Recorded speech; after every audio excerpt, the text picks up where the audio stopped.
ನಮಸ್ಕಾರ ಬಂದರೆ ನಾನು ಭೂಮಾಪನ ಇಲಾಖೆ ತಯಾರಿಸತಕ್ಕಂಥ ನಕಾಶೆಯಲ್ಲಿನ ಚಿಹ್ನೆ ಮತ್ತು ಗುರುತುಗಳ ಬಗ್ಗೆ ತಿಳಿಸ್ಕೊಡ್ತಾ ಇದ್ದೆ.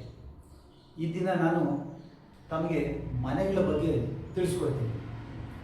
ಮೊದಲೆಲ್ಲ ಮನುಷ್ಯರುಗಳು ಕಾಡಿನಲ್ಲಿ ವಾಸ ಮಾಡ್ತಾಯಿದ್ರು. ಅಲ್ಲಿರ್ತಕ್ಕಂಥ ಗಿಡಗಡ್ಡೆಗಳನ್ನ ತಿಂದು ಬದುಕ್ತಾ ಇದ್ರು. ಕಾಡು ಪ್ರಾಣಿಗಳು ಸಹ ಮತ್ತು ಕಾಡು ಮೃಗಗಳು ಸಹ ಅಲ್ಲೇ ವಾಸವಾಗ್ತಾ ಇತ್ತು.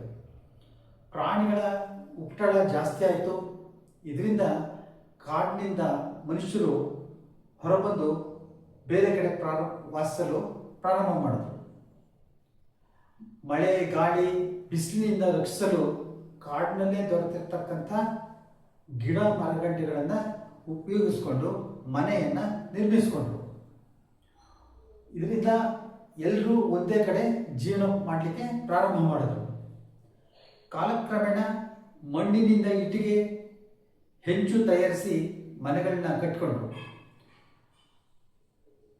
ನಂತರ ಬೇಸಾಯ ಮಾಡಿ ಬೆಳೆಗಳನ್ನು ಬೆಳೆದು ಉತ್ಪನ್ನಗಳನ್ನು ತಮಗೆ ಸಾಕಾದಷ್ಟು ಉಳಿಸ್ಕೊಂಡು ಹೆಚ್ಚಿದ್ದನ್ನು ಮಾರಾಟ ಮಾಡಿದ್ರು. ಇದರಿಂದ ಅವ್ರಿಗೆ ಹಣ ಬರೋದು ಪ್ರಾರಂಭ ಆಯಿತು.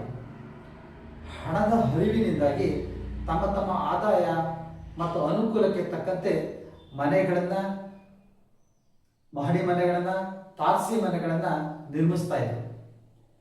ಭೂಮಾಪನ ಸಮಯದಲ್ಲಿ ಇಂತಹ ಮನೆಗಳನ್ನು ಗುರುತಿಸಿ ಅಳತೆ ಮಾಡಿ ಸಂಬಂಧಪಟ್ಟ ದಾಖಲೆಗಳನ್ನು ತಯಾರಿಸಿರ್ತಾರೆ. ತಾವು ಈ ಒಂದು ಚಿತ್ರದಲ್ಲಿ ನೋಡ್ಬೋದು. ಇದು ಒಂದು ಗ್ರಾಮದ ನಕ್ಷೆ ಆಗಿರುತ್ತೆ. ಇದರಲ್ಲಿ ಗ್ರಾಮ ಠಾಣ ಇರುತ್ತೆ. ಈ ಗ್ರಾಮ ಠಾಣದಲ್ಲಿ ಇಲ್ಲಿ ಗುರುತಿಸ್ತಕ್ಕಂಥದ್ದು ಮನೆಗಳಾಗಿರುತ್ತೆ. ನಕಾಶೆಯಲ್ಲಿ ಈ ಆಕಾರದಲ್ಲಿ ತೋರಿಸಿತ್ತು ಅಂತಂದ್ರೆ ಇದು ಸಾಧಾರಣ ಮನೆ ಆಗಿರುತ್ತೆ. ಈ ರೀತಿ ಮತ್ತು ಈ ರೀತಿ ತೋರಿಸಿದ್ರೆ ಇದು ತಾರಸಿ ಮನೆ, ಅಂದ್ರೆ ಒಂದು ಅಂತಸ್ತಿಗಿಂತ ಹೆಚ್ಚು ಇರತಕ್ಕಂಥ ಮನೆ ಆಗಿರುತ್ತೆ. ಜನಸಂಖ್ಯೆ ಹೆಚ್ಚಾದಂತೆ ಗ್ರಾಮ ಠಾಣದ ಹೊರಗೂ ಮನೆಗಳನ್ನು ಕಟ್ಟಲಿಕ್ಕೆ ಪ್ರಾರಂಭ ಮಾಡಿದ್ರು.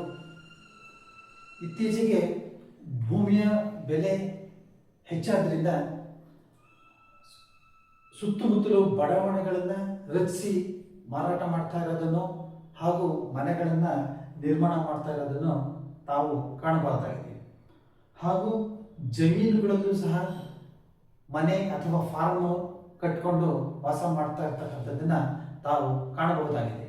ನೆಲಮಾಪನಕ್ಕೆ ಸಂಬಂಧಪಟ್ಟಂತ ಎಲ್ಲ ವಿಡಿಯೋಗಳು ಫೇಸ್ಬುಕ್, ಇನ್ಸ್ಟಾಗ್ರಾಮ್, ಥ್ರೆಡ್ ಹಾಗೂ ಯೂಟ್ಯೂಬ್ನಲ್ಲಿ ಲಭ್ಯವಿದ್ದು ತಾವು ನೆಲಮಾಪನ ಎಂದು ಸಬ್ಸ್ಕ್ರೈಬ್ ಆಗಿ ವೀಕ್ಷಿಸಬಹುದಾಗಿದೆ. ಮುಂದಿನ ಸಂಚಿಕೆಯಲ್ಲಿ ಮತ್ತೊಂದು ಚಿಹ್ನೆ ಮತ್ತು ಕರ ಬಗ್ಗೆ ತಿಳಿಸ್ಕೊಡ್ತೀನಿ. ಅಲ್ಲಿವರೆಗೂ ನಮಸ್ಕಾರ.